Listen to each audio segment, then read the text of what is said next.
terjebak di dalam pipa di bawah laut, dipenuhi dengan air yang bercampur minyak, minim oksigen dan gelap gulita. Ubur-ubur ikan lele, bayangin aja le.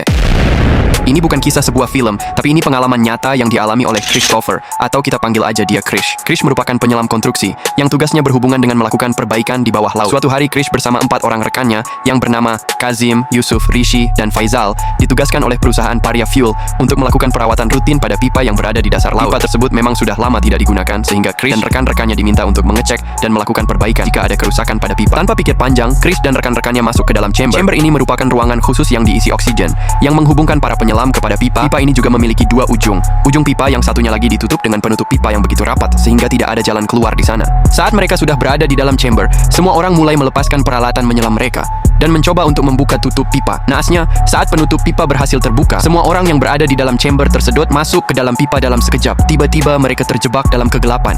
Tanpa peralatan menyelam, terbentur dinding pipa, dan tersedak begitu banyak air yang bercampur minyak yang membuat pernapasan mereka menjadi begitu sakit. Nasib baiknya mereka terhempas ke tempat yang memiliki sedikit ruang beroksigen, sehingga mereka masih bisa bernapas. Krish yang dirasa masih lebih kuat daripada yang lain, mencoba mencari jalan keluar. Ia juga berjanji untuk mengabarkan tim penyelamat jika ia sampai di atas nanti. Beruntungnya jalur yang dipilih Krish bukanlah jalur buntu. Ia pun keluar dan dibawa langsung ke rumah sakit. Di sepanjang jalan Krish memohon-mohon agar rekan-rekannya yang masih terjebak untuk diselamatkan. Namun petinggi perusahaan menolak dan merasa mereka yang terjebak sudah tidak selamat lagi. Yang pada nyatanya sehari setelah musibah itu terjadi, masih terdengar suara ketukan dari dalam pipa, yang berarti mereka masih bertahan hidup dan berharap diselamatkan. Namun harus merasakan sakit karena sampai akhir napasnya tidak ada upaya penyelamatan untuk mereka. Miris sekali ya teman-teman. Aku jadi ingat sebuah quote yang bunyinya gini, kerja itu sewajarnya aja. Kalau kita sakit atau mati, yang sedih itu keluarga kita. Perusahaan mah tinggal cari karyawan baru.